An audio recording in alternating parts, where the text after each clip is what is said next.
Another fight during the week, we had the little guys, a unified flyweight championship, WBA, WBC match, Kenshiro Teraji and Yuri Akui. What a fight. I thought Teraji was the more dimensional fighter, probably the more skilled fighter. With that being said, I thought Akui was winning the fight. He was just so steady and consistent and coming forward, and the pressure. We had unbelievable exchanges. The referee was nowhere to be seen all night. And then in a very, very close, highly contested fight with a lot of close rounds, the referee decides, out of the blue, to get involved. Drawing an exchange like many exchanges I thought in that fight before. Stops the fight.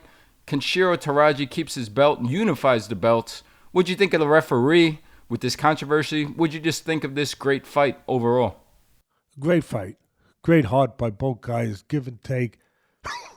What boxing, what you want to see. Just a great display of heart, display of truly, if you, like I often say, if you went to Webster's dictionary and you wanted to know the true definition of will, just watch that fight.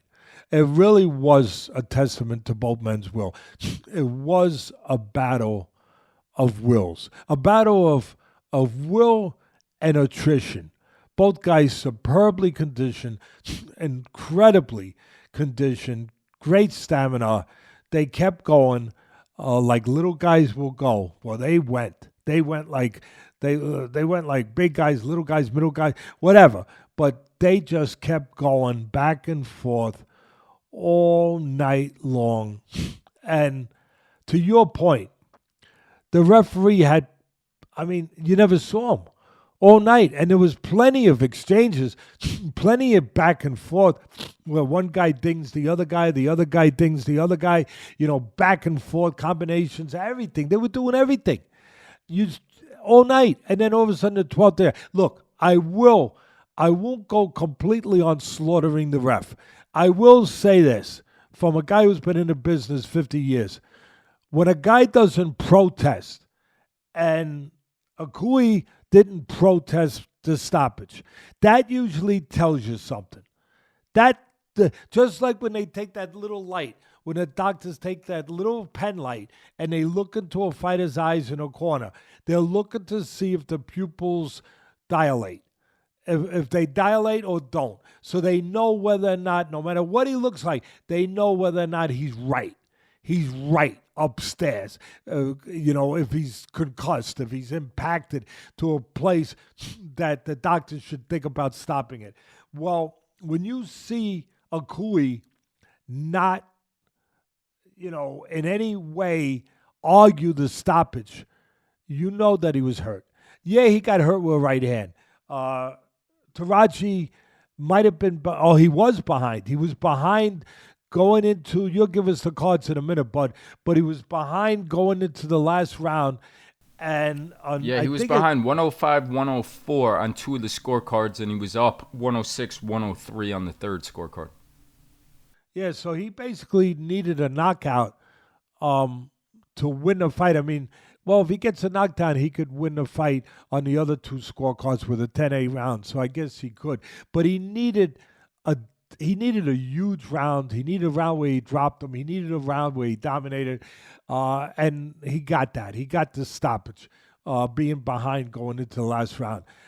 Again, he did hurt him. The right hand hurt him. Was it worse than where they had been impacted with all the barrage of punches all night long? Yeah, maybe a little bit.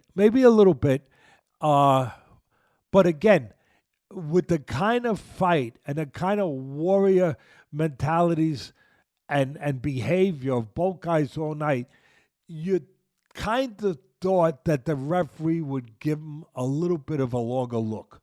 He did jump in quick and stop it. But again, in fairness to the ref, it wasn't protested. Maybe the ref saw something we can't see. He saw his legs give. He saw something he hadn't seen for 11 rounds before that. I'm going to give him the benefit. I don't always give the ref or the judges the benefit, and I shouldn't sometimes, unfortunately. But I've been proven that. The sport has proven that that there's a reason to be cynical too often in this business, unfortunately, with the judging and with the refereeing. But I would have liked to let him give the guy a chance to come out of it like he did throughout the night, like they both did, where they survived exchanges and then they took turns. 1 minute, all night long, one guy would have the upper hand, and then the other guy in the same round would have the upper hand, and then it would switch back and forth 4 times in one round. Ebbs and flows. That's what makes great fights. I thought, to give you the analysis of the fight, I thought Akui looked to be physically bigger and stronger, but robotic. I thought he was a little stiffer, a little more robotic. I thought he was winning a lot of the early rounds. I thought the fight was very close, very close. I thought that there were rounds back and forth, but I did feel like Akui, and the judges obviously felt the same way, that he had an upper hand, that he had a slight lead in the fight, which obviously he did. I thought that he was using the right hand well. He was strong. His dimension was one dimension, to go forward, to back up Teraji. That was his game plan, but that was his style. You could see it. That's his style. In your business, bud, in football, you would call that running back. If you were doing a profile, an analysis, a scouting report on a running back, I've seen your reports. They were unbelievable. You would say, this guy's good at running downhill. And if we did a scouting report on Akui, he would be good at running downhill, at pushing guys backwards, at moving the man back, keeping him moving back, coming forward. That was him. And he did that for the most part all night. And when he did it, it worked for him. And when it didn't work, it didn't work. What I mean by that is, that's his dimension. That's what you're getting. And when it works, it works. And when it doesn't, he gets caught because he is one-dimensional. He is right in front of you. And both guys were easy to find. You could use that saying I used to use that Mickey Duff gave. They both get insulted if you miss them. The great Mickey Duff used to say that. That was a great saying. And neither one of them was shy of getting hit. They were both there to find. But I thought Teraji was more dimensional. He used his legs in spots. I thought that in close rounds where you can't differentiate a lot, I think who uses the jab can help themselves. I thought Teraji used the jab a little bit more. They both used their jabs. They came in behind the jabs. They were pretty fundamental that way. But I thought Teraji used the jab a little more. I also thought it was the kind of fight, because it was a phone booth fight from the beginning, and it was a fight of wills and physicality. I thought that whoever would go to the body more might have an edge, because they might be able to wear the guy down the stretch, because it was going to come down to a fight of attrition.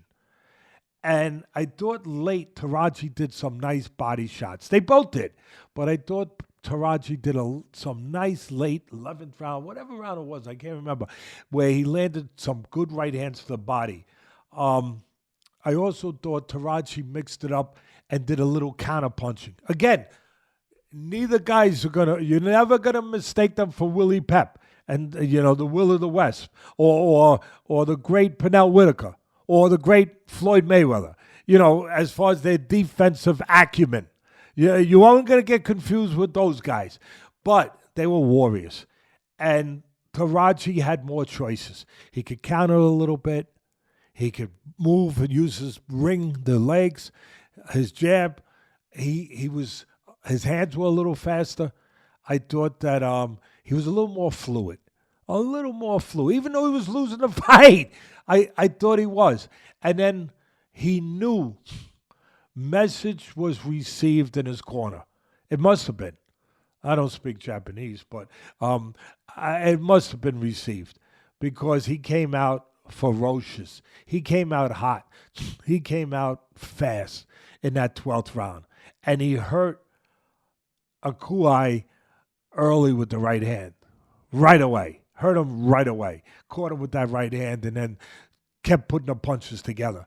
He did a good job putting combinations together, Teraji. They both did, but Teraji, I thought, particularly, he put a combinations together pretty good. And like I said, he did it in the trenches like they both did, but he also did it when he was backpedaling in spots where he could give a little ground, counter a little bit, change position a little bit, just show a little bit of a different look.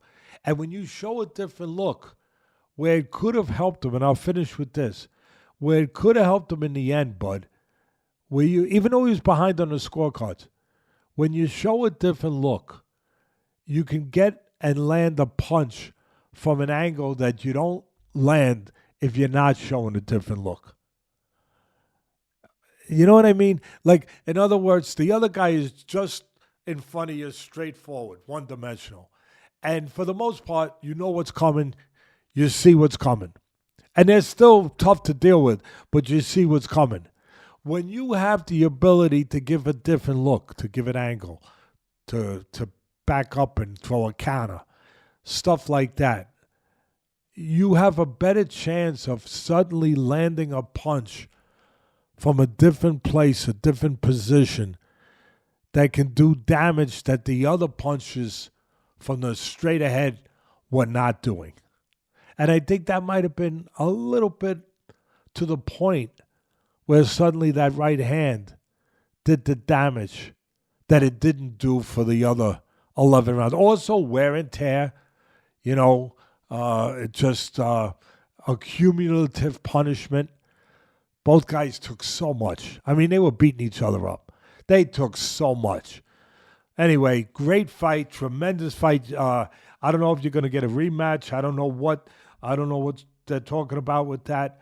But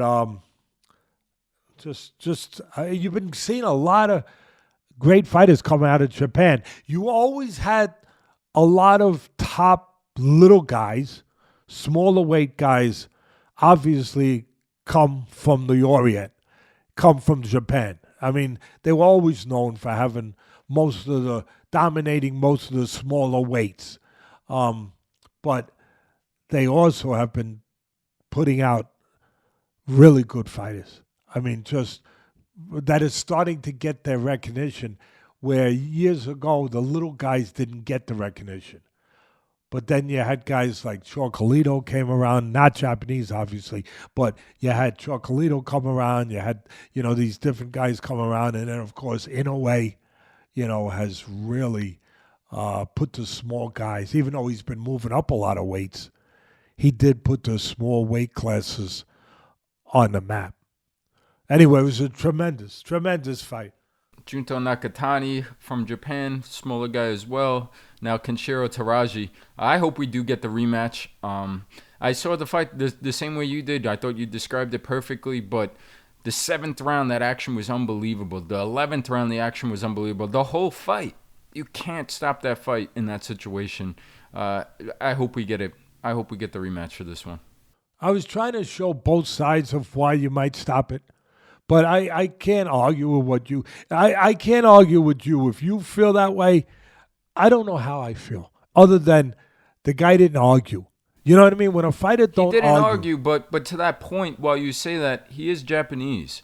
And I just say that true. because the respect and the manners, maybe it was just his demeanor not to argue. That's why you never hear noise in the arenas or applause. I mean, they're a polite culture.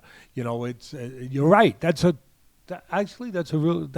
astute point that I didn't even think about that. But like it's almost disrespectful to argue.